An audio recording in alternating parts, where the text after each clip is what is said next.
Bigfoot Collectors Club presents Wet Hot Alien Summer 3 Saucerama. Saucerama! I thought I saw a flying saucer. Saucerama! Flying saucers! Saucerama. Beep beep boop boop. Wait, that's one classic saucer. Saucerama. You do the horse math. Hello, Club Scouts. It's your BCC boys, Michael. Bryce. You got to give him more warning. I know. Riley. Sorry, I thought you were on top It of did it. throw me off guard there. Yeah. It's all right, everybody. So we're off this week for Independence Day, but we have a Saucerama tie-in that we unlocked from BCC The Other Side that will be brand new to you if you are not a member of our Patreon. This weekend marks the 77th anniversary of the Roswell incident. Can you believe it? Wow. It's been 77 years since our government collected some alien grays. That's crazy. That's the year I was born. How the 7-7, time man. flies. That's wild. So if you haven't already done so, it's the perfect time to scroll back to 2020 and listen to our Roswell 3-parter, which of course takes place during the classic saucer era that we've been covering all summer long. On the heels of that series, the three of us sat down and watched the 1994 Showtime sci-fi drama Roswell, not the TV series, the made-for-TV movie, which dramatized the events from back in the day. And the best part is you can watch that movie still for free on YouTube. They call it a documentary on the description of the video, but it is not. It's a loose term. Yeah. I mean, it is real. It's the truth. It's the movie starring... You can't hide that. Yeah. It's the movie starring Kyle MacLachlan, Dwight Yoakam, and Martin Sheen. So you'll know it when you see it. We will put the link to that in the show notes of this episode. And we also, in this episode towards the top, peek behind the curtain of our own Hollywood careers. You'll learn about a chemistry test that I failed that altered my life forever. And I'd forgotten about this. You'll also discover which iconic role Bryce lost to an even more iconic actor, which I cannot believe I forgot about. It's a real gem of a backstory. There's lots of BCC lore in this one, and I'm sorry if you're one of those people that leaves a review on our Apple Podcast saying we talk too much about being actors. This episode might not be for you, but it's very fun. Anyway, happy birthday. Yeah, we're actors. This is what happens. What do you want? You know? What do you want? Happy birthday to the Roswell incident. There will be a new episode over on BCC The Other Side this Friday. If we don't see you there, we'll see you back here for the next installment of Wet Hot Alien Summer 3 Saucerama. What?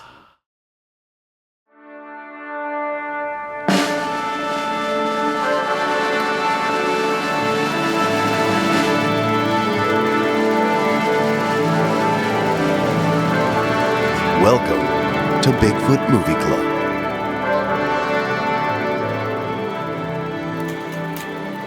Hey everybody, and welcome back to another episode of The Other Side, the parallel dimension to the Bigfoot Collectors Club. I am your host, Michael McMillan. With me always is your alternate host, Bryce Johnson. an ultra-terrestrial producer, Riley Bray. and here we are, our long-awaited Bigfoot Movie Club episode featuring Roswell, the 1994 made-for-cable television science fiction drama. Either this is going to be really good or really bad. I mean, that's the way the 90s was with everything. So just here's a little information about Roswell up at the top.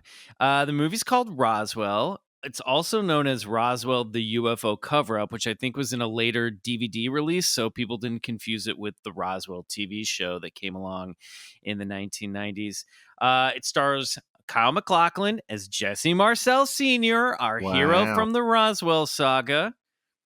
Amazing. Dwight Yoakam is Mac Brazel, everybody's favorite ranch hand. Big Perfect fan cowboy. of Dwight Yoakam. Yeah, totally. You guys have been pretty excited about Dwight Yoakam as Mac Brazel this whole I time. love haven't his you? music and I love his too. acting. I fucking think he's one of the coolest cats, man. Agreed. I Agreed mean, fully. I cannot argue with the casting of Kyle MacLachlan in anything, but I don't think anyone's more perfectly cast in this film than Dwight Yoakam as Mac Brazel. It's just too good. Kim Greist plays Vi, Marcel's wife, spelled with a Y instead of an I in this Oh my version of the gosh. story. And then Martin Sheen rounds out the cast as a man named Townsend, trying to Great. crack open Jesse's memory. And we'll Great. probably have some discussion when we come back about exactly who this character is supposed to be, because he's not featured in the Roswell saga that we did here on Bigfoot Collectors Club. You mentioned the Roswell TV show, and I have this is a little piece of trivia. In 1999, I booked a TV show for the WB called Popular, and what was being cast at the same time it was actually the CW back then, which was like a young WB type network. No, it's the other way around. It was that's the right. WB. Jesus, that's great. And God then became almighty. the CW. And in Thank fact, you. Thank you for correct. it merged with UPN. Remember UPN? That's right. UPN and the WB merged to form the CW. Jesus Christ, I can't believe I got that wrong. But anyway, so I was actually part of the round robin casting that they did for Roswell, the TV show, and I got really close to playing one of the characters. And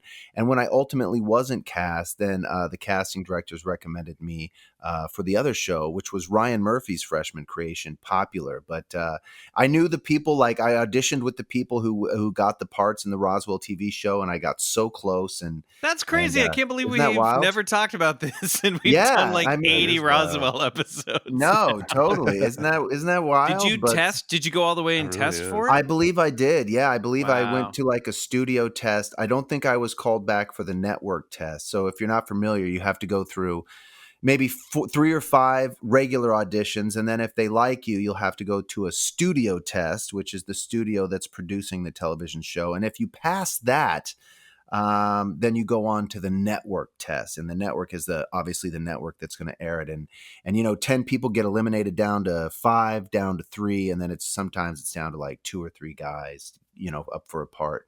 It's horrifyingly stressful, but that sounds truly awful. It really is. But you're not mentioning is you go through the steps of signing a 7-year contract. Yeah, that's right. That's right. Before you get to do your final auditions, it's absolutely true. You have to sign your salary's away. Negotiated. You know what you're gonna make, and you're signing away. You're like, okay, if I get this, they've got you by the fucking balls in this situation. It's really like signing the back of a lottery ticket too, because like, should you? It's all on you now. You get the part, and you're basically life changes. And if you don't, then your life changes for the shitty. But then you end up doing a Bigfoot podcast. So close, but so much is on the line. I don't know if how many people realize that's insane. Bryce, I didn't know about the contract up front. How is that even legal? That's crazy. Yeah, well, they've got because once they make that decision, there's no going back, right? And so they want all contracts signed and all negotiations negotiated. So. Yep. And it's just like there's an option in the contract of like, if you don't get this part, this doesn't matter. Yeah. Bryce, I know we're getting off on a tangent here, but what's the biggest show that you tested for that you didn't get? Oh God, I don't know. That you can think of. Man, I don't know. I've tested. It's funny. I guess the shows that I actually ended up testing for where I didn't get the part, I don't know if they went on to be great big hits, but there was a couple, there was a couple network. I got all the way to network. I didn't get it. And all I remember is just it's crushing. And it's really like, you're just like, you put up so much energy and you look so forward into the future of what it might be like to do the show. And it's just, it was down to me and Jason Segel for How I Met Your Mother. Oh my God. And I was the producer's life changer. choice. Oh, I was the producer's choice. God. And at the very end, in the last audition for network, they brought in Allison Hannigan to read with us as a chemistry read. Right. And I had been crushing every one of these auditions. And they brought in Allison Hannigan, and lovely, great actress. She and Jason Segel were friends, and I lost the role because they knew each other really well, and she did not know me. Totally. And it was just one of those things where I remember I lived so close to CBS Studios at the time in the Fairfax district. This is very insider LA for people listening, but I remember walking home from that test and like going, I don't think I got that. And before I reached my doorstep, I got a call being like, nope, sorry.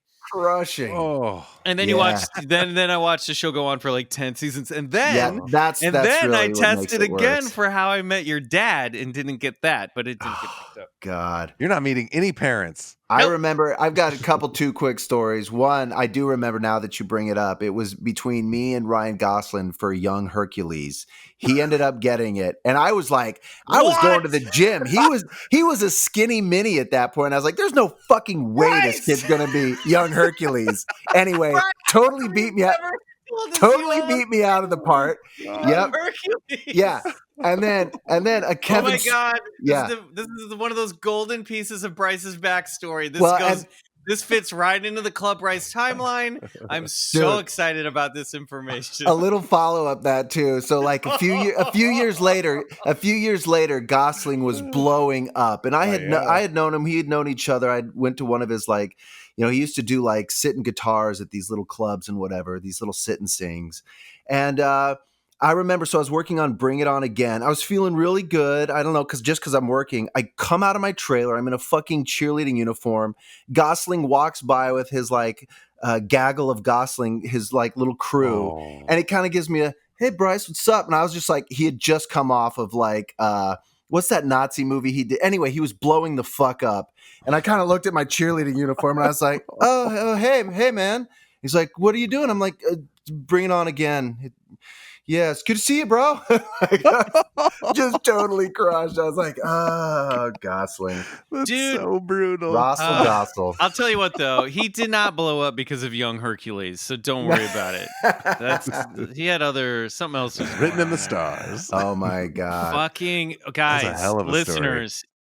Anyone out there good with Photoshop, you know what you need to do now. You get that young Bryce's face on the body of Gosling in Young Hercules. God. Please send those in. I am so excited. Yeah, I know. Wow. Well, you know what? We have the best thing ever. We have our listeners here on the Patreon. Amen. That's right. Bryce, why don't you read a summary of the movie, a synopsis that we pulled off from online? I would love to.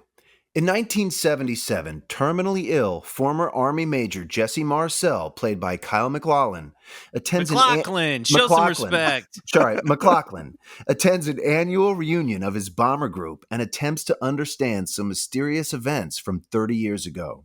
In 1947, Marcel's crew were ordered to investigate a top-secret crash site near Roswell, New Mexico, where they recovered debris that suggested an unidentified flying object had crashed there. Forced to stand behind a dubious cover story for 3 decades, Marcel now wants to know the truth. All right. Well, you know the drill, folks. Riley's going to play you the trailer, and then when we come back, we're going to talk about Roswell, 1994, Showtime cable TV production. Violet's like, you crushed that, Bryce. Yeah, she really likes to step on my lines now. We got to get out of quarantine. All right, hit the trailer. Roswell, New Mexico, in 1947. This local rancher just brought in a whole lot of, I don't know what you call it, but he claims it all came down at his place, and the sheriff thinks it might be something you guys sent up. Our government encountered something. Something, top secret. Beyond our capacity to understand. Couldn't have been anything of ours. I mean, how in the hell was that thing held together? Look at this. A power so terrifying. It's as light as a feather. I mean, what the hell are we dealing with here? Is it friendly? Is it hostile? A secret so dangerous. From now on, you're not to talk to anyone about this. That includes your family. That rancher was threatened. The sheriff was threatened. They threatened me. What the hell is this? It could forever change the world as we know it. What if people think that we are not in control of the skies? They'd be right. Nobody is going to take you seriously, not without proof. Now, it's time you learn the truth. I saw the bodies. What bodies? Now, at last, you will believe. You may be the first person in human history ever to see writing from another world. He wasn't alive? It was alive. I know what I saw, and it was not from this world. You have nothing.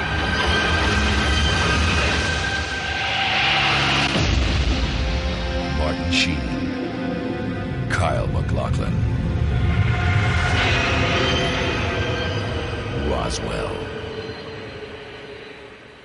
That was a good episode of Inside Acting with the Bigfoot Collectors. Oh man, yeah, I've got a few more. God, Bryce, the secrets that are locked in that treasure chest. I mean, we just get time. I'm an open book, but man, you just will drop these gems like every 4 or 5 months. God, man. I mean, what is Dawn still figuring out about you? Oh, you know what I there's mean? always mystery left to behold with Bryce Johnson. The many-layered onion.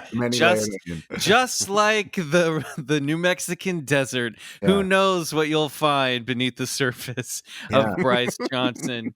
All right. I hope you guys watched Roswell. We failed to mention going into this that it was directed by Jeremy Kagan.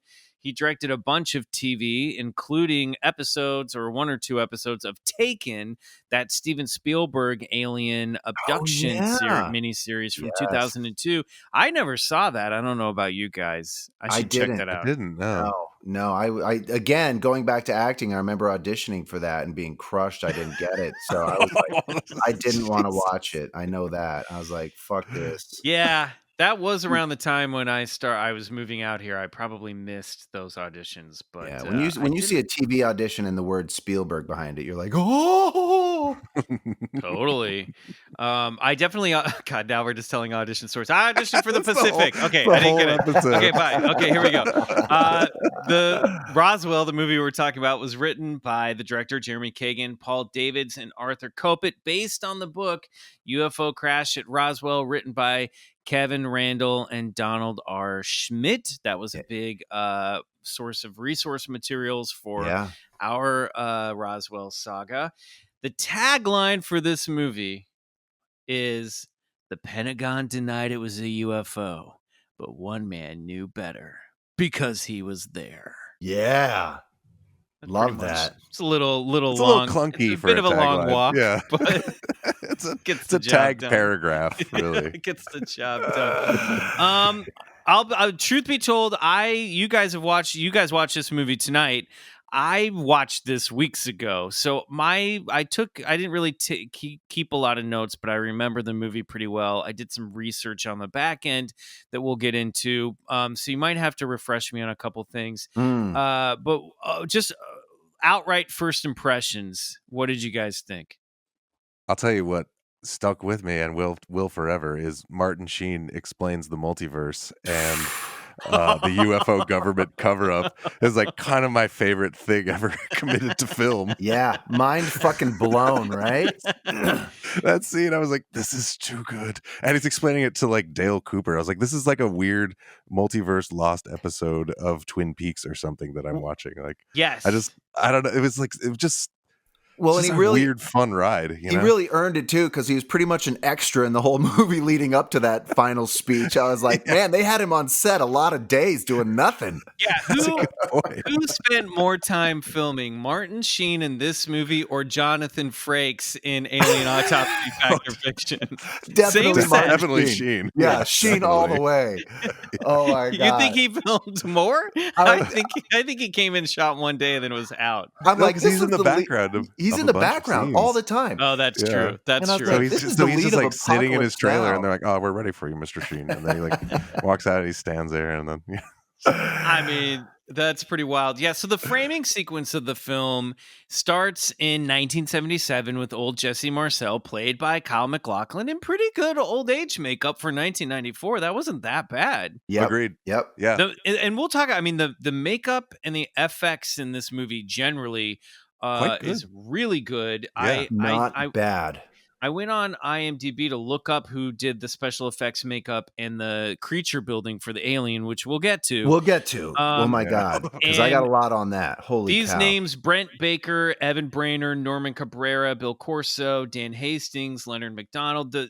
These guys are all like, you go through their IMDb pages, they're like Stan Winston Workshop, Men in Black, fucking Attack the Block, Jurassic Park, Predator, like T2. These guys have all worked on like top-notch Hollywood stuff. So, and I think like that really shows. I mean, that alien creature, again, we'll get to that. Awesome. Was pretty fucking badass. Let's start with, and when they, obviously you've heard our Roswell series, and so that up top is the crash and all this what is called memory metal. So when they first get on the scene and they start handling this stuff, I like. Well, wait. We got to talk about. It starts with the Army reunion. Yes, and then it flashes back to the past. Well, we were talking about special effects, and I just wanted to say.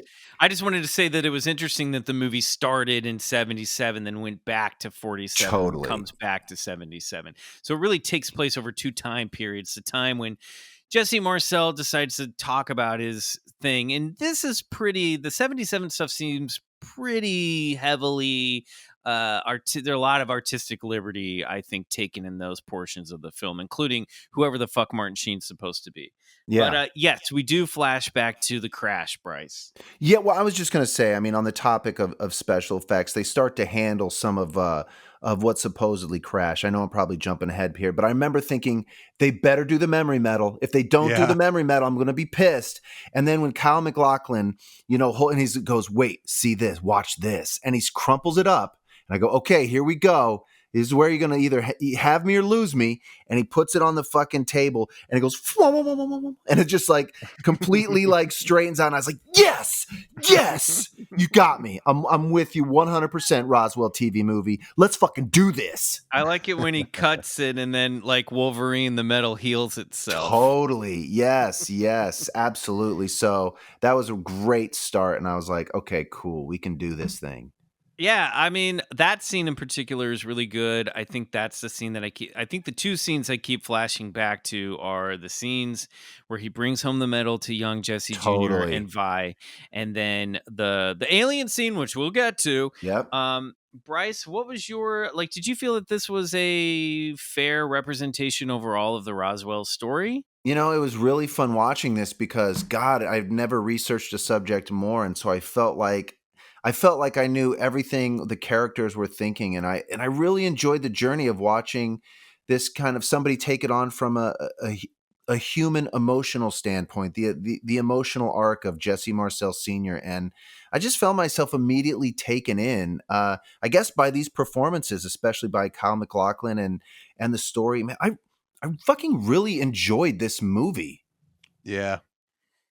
What did you guys think about Dwight Yoakam as Mac Brazel? Crushed it. Nailed it. Perfect. Yeah. Literally perfect. Yeah. Perfect performance. I thought the movie did a really good job of, when he goes back to recant his story, I thought they did a really good job of humanizing that, and then also getting the sense that because this movie pretty much comes down on the theory that he got paid off. Oh, you know totally. what I mean? Very much. And so, I thought he played that balance of I'm not supposed to talk about this, but also I'm getting paid to advertise a different story really well. He didn't come across as an asshole, but he kind of came, you got that they had gotten to him and that he was now owned by the Army. I thought he did a really great job with those scenes coming back and recanting his story. No, I love his couple of lines when he's being interrogated. And remember, Mac Brazel was held for a few days. So this is just a quick little snippet of what it must have been like to be questioned by these authority figures. And he was just like, I love that he's like, oh, since this is a national security, you didn't see. And he's like, when is a fucking weather balloon national security? And I love how he held his own against these Army brass. And I love how it came down to look, there's two options, right? He's like, if it was a flying saucer, then there needs to be $3,000 in my hand. And if it wasn't, well, then I still don't have $3,000. And you know, it was like they look at each other. Okay, we get it. We need to pay this fucking guy. And I loved that. I thought that was so great. He had Mac Brazel had a lot more agency, I felt like, than the Brazel that maybe was depicted in Witness to Roswell or R. He was a little bit less of a victim, you know. And this this movie's based on the book the first book that Schmidt co-wrote. So this source material is pre-Witness to Roswell, you know. So some of those stories about Mac Brazel getting, really interrogated and all that stuff may not have been out yet. You know what I mean? Yep. A lot of these puzzle pieces hadn't been revealed yet. The notes I took from so the film's on-screen credits contain the disclaimer: this story is based upon certain actual events and persons. However, some of the characters, incidents, and names are fictionalized. And I noticed that one of those big differences that kind of connect to, like, well, this information hadn't become public yet, is that Sheridan Cavitt's name in this movie is Sherman Carson instead of Sheridan Cavitt. And in the book UFO Crash at Roswell, they just call him the CIC agent. So I thought that was pretty interesting. Maybe by the time the movie came out, it was out there, but clearly this film didn't have the rights to use the name Sheridan Cavitt. Yeah. No, but it was so fun to watch how, you knew that him and Jesse were friends and that their wives played bridge, and watching these scenes play out, it's like, oh my God, we researched that. They're being so true to to what happened. It was a fun ride knowing that. But then it was great, knowing that that Cavitt actually, took his orders from Washington. So that was a great dynamic to watch play out between. I really love how, Kyle MacLachlan just really humanized this story of Jesse Marcel Sr. I got it, right? It's like, here was a guy who loved being in the Army. He loved his job, highly intelligent, was fascinated to come across probably the biggest find ever in human history. And then to have his back, a back completely just knifed by his superiors. That was tough to watch. He played that so well. Yeah, it really did humanize it. This movie, like, and Michael, you mentioned that a lot, like in the little details of the story, and I think they hit a lot of those details really well, and put you in the mind of the people that actually went through this thing, rather than just like this sort of piece of folklore. Totally. I was curious, did you guys catch any other things that sort of contradicted facts that we uncovered or talked about in the show on our show? For example, this film pretty much decided that Jesse Marcel hadn't seen any bodies. Right. Was there anything else other than like the Sheridan Carson stuff that you caught or jumped out at you as being like, oh, I didn't think that's the way it went down? Well, I noticed they had the same problem we did, right? It was like, especially when Mac Brazel tells Frank Joyce, the radio host, at the end of Off the Record, he's like, you know how they tell you there's little green men? They weren't green, and so it hints at that Mac Brazel had seen the bodies, although we never see him look at the bodies or see the bodies or take Marcel or Cavitt to the bodies. So we're still kind of left with wondering, as we were wondering doing our program, did he ever, how and when did he see those bodies? And what I really liked, though, was that they made the decision to point it out that it was the flyover scout planes that the Army sent out that actually discovered the second crash site. And then I was like, that totally makes sense to me. Well, and that's kind of what I was thinking. I forgot that was in the movie, but that's kind of where my head was at the whole time. And I think that scene in the movie must have bolstered my opinion about that, because that's what I was saying in episode 2 or 3, that it must have been them flying over that area to find that material. I mean, although we did keep hearing stories come up about a civilians finding it and like the local fire department getting out there first, but we just don't really have those witnesses really, other than Frankie Dwyer, who's telling that story secondhand. I gotta think it's, with all the people in the Army up there, they must have found it when they were flying over. Yeah, that makes the most sense to me. Yeah, I agree, Riley. That makes the most sense. Oh, there was one line. I guess Cavitt takes one of his one of the people who also worked with the CIC. I forget his name. He was in Ghostbusters too. Did a good job. But he's looking at the material at the crash site, and they're like trying to like describe what it is, and he says it's almost like a skin. And I was like, oh, that's a good description of. I've never heard that before, but it made me think like, oh, I wonder if this shell of a craft is like a skin. Is like it a casing or something? Yeah, it serves as like an exo layer. I thought that was interesting. Totally. There was I'm looking on IMDb. I was looking at like the trivia and the factual errors. There was one error that pops up that says that Colonel Blanchard states that he almost became one of the pilots to drop Fat Man on Hiroshima, Japan during World War II. Right. Fat Man was dropped on Nagasaki, and Little Boy was dropped on Hiroshima. Oops. Well, that's why he didn't get the job. Yeah. Oh my god. Yeah, and then there was stuff like geography errors because most of this shot in Arizona. A lot of this shot in Arizona actually, and they caught like when Jesse Marcel gets off the plane at Carswell Air Force Base in Fort Worth. There are mountains in the background, but there's no mountains near Fort Worth. I mean, that shit happens all the time. Oh, there's one like completely weird error that popped out to me. That was when the mortician is leaving and he's taken out by the military police. The military police guy salutes him when he gets in the car. I noticed that too. I was like, you wouldn't salute never a civilian. I had the same thought. Like, oh man, that's so and they shortcutted Glenn Dennis's story because if you remember, he actually showed up on base because he was delivering that soldier who had gotten in a motorcycle accident. That's right. And in this one, he just goes to the base to go take a look for himself. Right. But that scene was pretty good though. I mean, everything that happened once he got there was pretty good. I love that guy who played Glenn Dennis. I thought he did a great job at giving that guy a full, well-rounded character. One thing I loved about this movie is it's one thing to like read about 1947 and talk about it, but when you're watching a movie when they have the period cars and the period wardrobe, and you're just like, it really like paints another part of this story that you're like, oh God, that's right. Cars and trucks were fucking old like that. And it was just, people lived a different type of lifestyle back then. Totally. I mean, it was really cool to see how they did in a period piece like that. So the guy from Ghostbusters is Peter McNichol, and he played Louis Rickett. Gotcha. And then, and then what was the name? Who played Glenn Dennis in this? Is an actor named Nick Searcy, and he's just credited as Mortician because I don't think Glenn Dennis's name was out there yet. So that's pretty fascinating. Or he at least didn't give them the rights to use his name. All right, so let's talk about the scene in the Army hospital with the aliens. Or the alien. Fucking yes. Yeah. That thing is so great. It was truly awesome. Dude. It's really good. He totally looks like a James Cameron alien gray. Like he's an alien gray, but he's very, I feel like they sci-fi'd him up a little bit, you know? Yeah.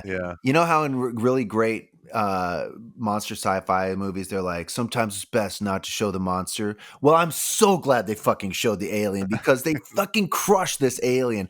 I love when like the one that's alive sort of like reaches his hand up and the photographer's like, whoa, what hey, we got one over here. And it was like, we got a live one here. And it was like, oh yes. Yeah, that's my favorite part. So good. And it's it looks so real, but it's also kind of funny. I don't know. Like, I love this alien. It's great.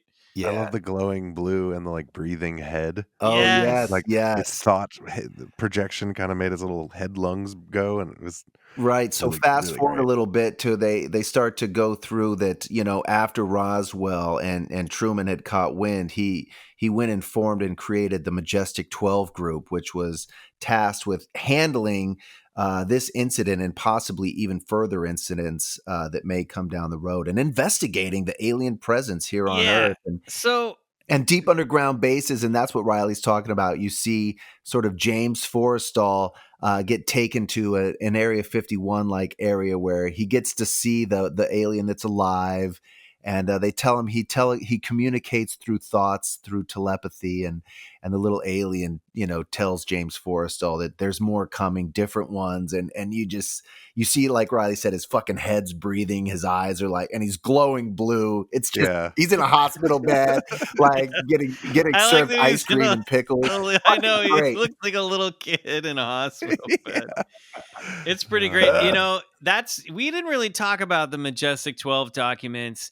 They popped up in the research. That was one of the big things that got Stanton Friedman looking into Roswell. But there's controversy. We'll do an episode about Majestic 12. We should. But there's, a lot of that stuff has been debunked. There's a lot of how great was that roundtable discussion with the higher brass, the supposed MJ-12, where they're like, well, how do we handle leaks? And he's like, well, one guy's like, well, leaks won't be too much of a problem if we, sort of create our own diversion. Hoaxes? Exactly. And then there's always and then they talk about delivering truthful information through crackpots so that it's actual information, but it's coming from a pretty disreputable source. So it's a great way of using disinformation. I mean, they break it down how to handle that type of stuff. It was totally.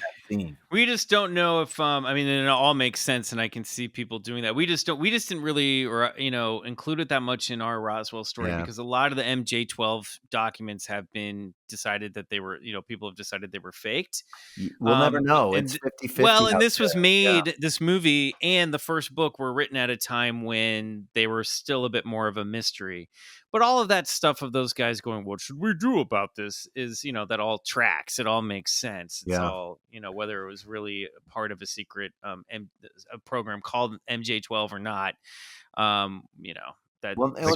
they handled it very correctly too. James Forrestal was the guy, the Secretary of Defense, the Secretary of State, who had umbrage with them, keeping this from the public long term. He felt that the American people needed to know that this was something they deserved and had the right to know, and he was concerned that the military branch would keep this for too long. But they assuaged him. They're like, no, we won't keep this too long, James. Just for a little bit. And you could tell right away he had reservations of that. So I loved how they played his character, and he would end up jumping out of a hospital window, supposedly committing suicide, which is, people take to task with a lot of that. There might be some more nefarious means of him actually dying, but great stuff. I didn't get young Hercules.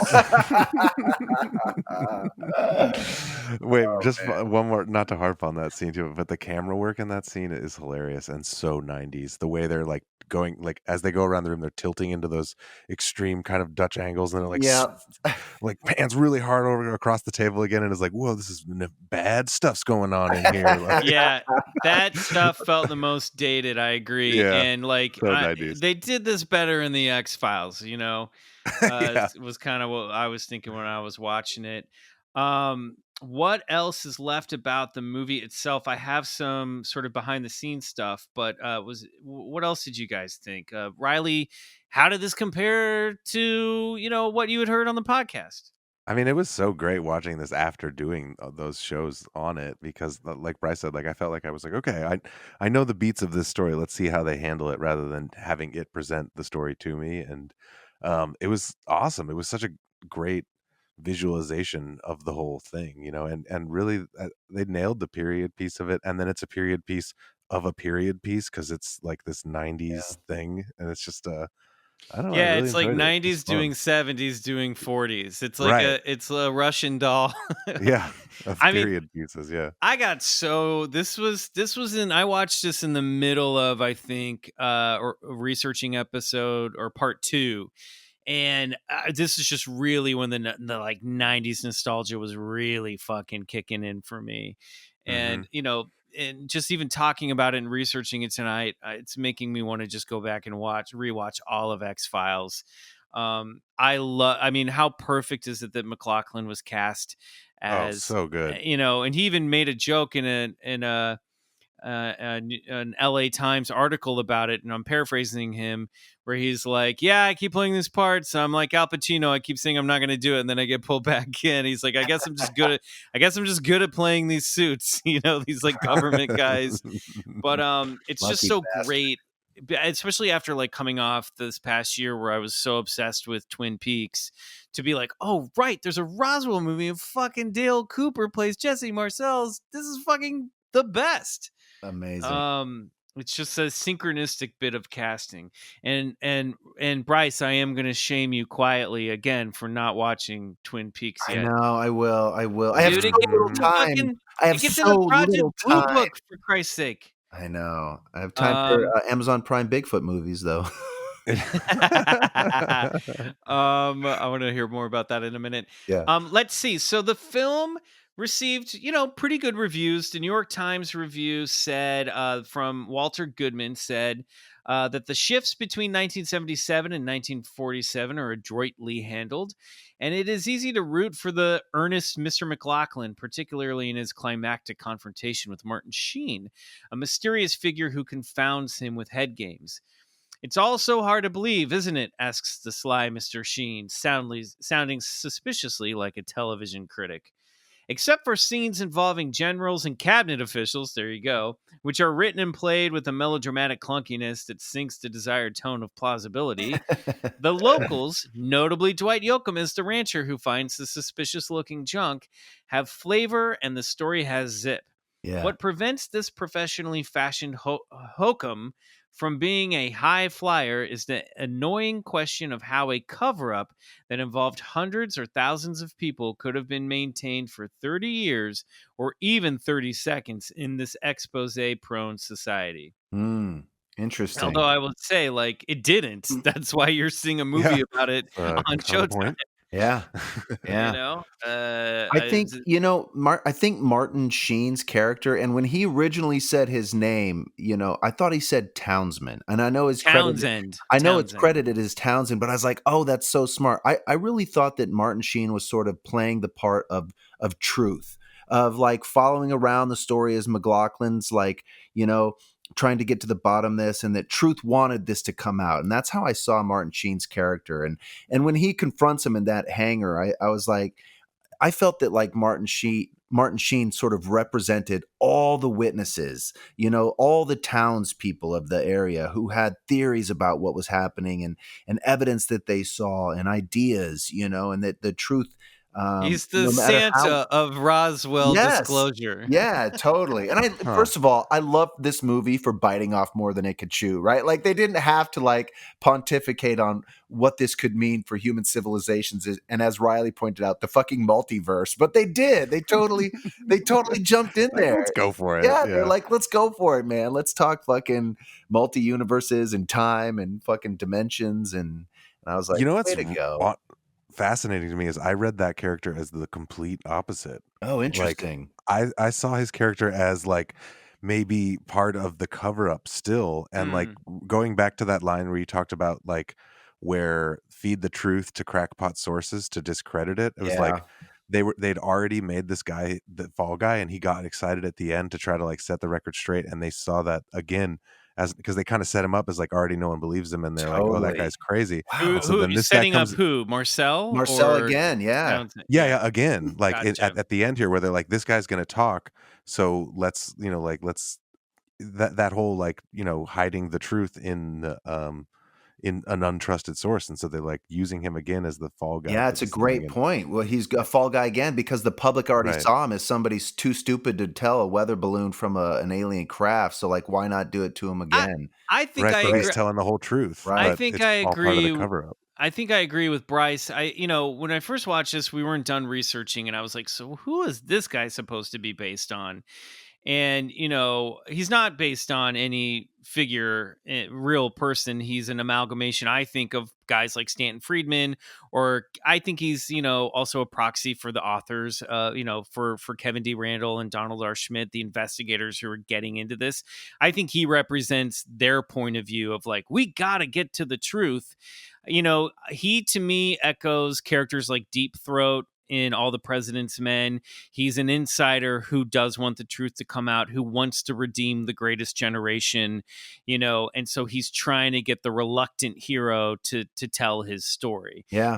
Whether or not that turns out to be a folly, I think falls in, that's where we're kind of debating, Riley's point of view and the skeptic and the conspiratorial point of view. But I do think that the character is just sort of this amalgamation of just like that spirit of like, let's get to the bottom of this, Totally. But he's not based because this is the most fictionalized part of the whole movie are those bookends with him, Why does he play those mind games with him at the end where he's like, when he's saying, it's either true or it's not true, and then he says, okay, well then it's all not true, and then but maybe some of it's true, and it's like I'll tell you, he's playing games with him. He is, and what I loved about that is that, like we've learned doing this podcast for so long, is that this stuff is unknowable. Even like when he tells Marcel, even if you were looking directly at the truth, you wouldn't know it was the truth. You know what I mean? In other words, this subject matter is so confounding that our small little monkey brains couldn't even grasp it if we tried. Which points to a larger world of high strangeness. Yeah, and it goes with the multiverse theory that if you want to go real literal, that in some universes this happened, in some universes it didn't happen, yeah. Very good. But he is a bit of a trickster spirit, isn't he? Yeah. Speaking of which, at the end of that scene, like he just leaves him in that hangar, and wasn't he his ride? Like, what the fuck? Yeah, totally. He's like, I have an audition for this pilot called The West Wing. Yeah, it's like, wait a minute. Man, incredible.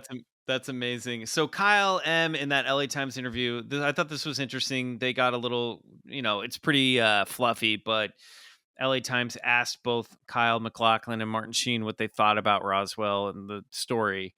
And Kyle MacLachlan said, I personally have never seen a flying saucer. There are people who have seen something. Obviously, something has moved them. Maybe the debris came from some hush-hush military experiment, and maybe that's why they removed all the traces of the crash. Maybe they withdrew the press release about finding a flying saucer so the military wouldn't be a laughingstock. It does strike me as odd that such an effort was made. There's no denying that those people saw something. The answer doesn't matter to me. I'm interested in this character, who makes an effort to rediscover something he had denied and lost. When he was told to forget about it, he did, and he didn't wake up for 30 years. Then he discovered that the government wasn't the benevolent institution he thought it was. Interesting. And then Martin, he's just the best. I fucking love that guy. Martin Sheen said, the article says, Sheen has his own way of discussing UFOs. I wish it were true. I really do. I'd love there to be ETs as long as they were better creatures than we are. Oh, wow. What a great answer. What a fucking great answer. Just so canned. I love it, though. It's fantastic. Nominated for a Golden Globe. Nominated for a Golden Globe, 1995. Or motion picture made for TV. Wow. Yeah, Nice. Lost to a film. I wrote this down. Lost to an HBO made-for-TV movie called The Burning Season, which was Raul Julia's final film, and Raul Julia also won Best Actor in a TV movie or miniseries for that. Interesting. X-Files won Best Drama that year. Oh, wow. Nice. Yeah, I remember being excited about that, and also the fact that Claire Danes won Best Actress for My So-Called Life. So this was like a seminal year in TV for me. I was a sophomore in high school when this movie came out. Incredible. Awesome. Do you guys want to hear a little bit of trivia that I found? Oh, yeah. I think I'm looking at it right now. Some good stuff in here. What do you got? Yeah. Let me pull it up. I can't remember what I did with that page. Did you have something there? I do. I have some. I think I'm looking at the page you're referring to. Great. Did you know that Denise Marcel, the granddaughter of the real Jesse Marcel, portrays a waitress? Yes, I did. Oh. Interesting. I thought that was her in that role. I did love that part where the nurse, she meets Glenn Dennis in the bar afterwards, and she's just in a fright. She's all aflutter, and she draws that alien, and then she immediately burns it. But as I usually do, I was going to stop on that, pause that, take a picture of her alien, drawing on the napkin. But I was like, I don't think I need that. But it was really. Did the drawing match the head breathing alien that we see later? No, it did not. It was just upside down, pear shaped. So she probably didn't get to talk to the special effects team. Yeah, keep going. I was just picturing Jen Kirkman in that role the whole time in that scene from her read from the Roswell series, and that character and like her just going off on all those tangents. Right. Well, that was a different. Technically, that was a different character. I know it was a different character, but it served the same role in the story for Yes, me. Allison Munn played the nurse. Right, she was our the nurse. version. Yeah. I'm trying to look up that actress because she was in a bunch of stuff. She did great. She was actually in My So-Called Life. She played a woman that Claire Danes' dad was like maybe having an affair with. I remember her being in a ton of stuff. What is that actress's name? Go on for more with more. Give us more trivia. Sure. This contained one of the earliest references to Area 51. So this was right around the time that people were starting to hear about this base out in the middle of the desert called Area 51. I mean, yeah, I love the depiction of it. The hangar, totally. The craft the fucking hangar. Shot. Yeah, because the Blackbird was actually revealed like right around that time too, and then the stealth bomber came a few years after that. But wild shit, man.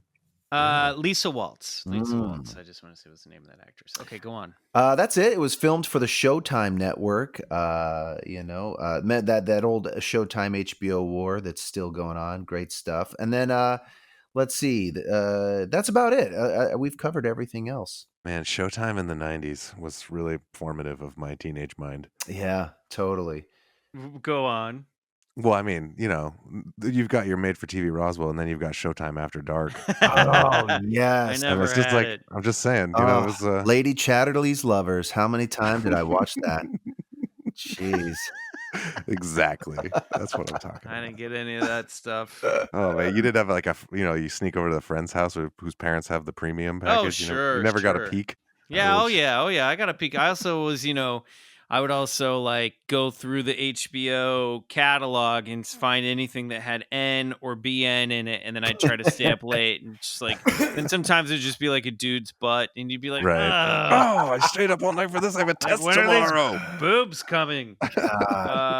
Well, I think that's about it for Roswell, the TV movie. If we left anything out, you guys let us know. Anything we missed, any points that we didn't bring up, please comment in the comment section. I guess this is it for real with us and Roswell. I think we're finally buried out in the desert. Finally quitting cold turkey. This is it. We all have to deny any of this ever happened. From here on out. God. We're gonna be. Do you think we'll be old and old men, and then there's gonna be some crazy man that's like, remember that podcast you did? We'll be like, no, we said we never. I never did a podcast. I was on leave. That's like our Force Awakens when they have to reassemble the original BCC team. Oh my! I look forward to that. It's in the twilight of our years. Yes. I have a little get together for one more. I have a little true. What they say, all of it. It's all of it. It's true. It's all true. I have a little bookend Hercules audition story for you. If you want. Let's hear it. So later on, I would go on to do a network test for Kevin Sorbo himself. He was filming a new show, and it was me and one other guy.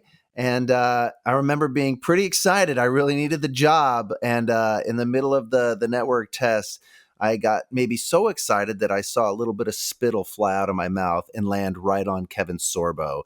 And the immediate thought was, that's it, you're done. And I was just like, no, if I could rewind that spittle back into my mouth. Come on, Kevin Sorbo was spitting on everyone left and right in Hercules. Come on. Oh, just a little too excited to be on a Kevin Sorbo show, but anyway, you're just excited. It was a slow motion moment. It was a slow motion spittle moment through the air. Sure. Yep. And I was like, dude, calm down. It's a fucking Kevin Sorbo show. What's wrong with you?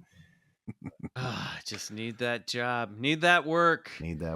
Oh man. Well, this has been such a awesome experience and experiment doing all this Roswell shit over the past now 2 months. Yeah. With you guys. Absolutely. I can't believe it. We will definitely do some more deep dives like this in the future, as we've said.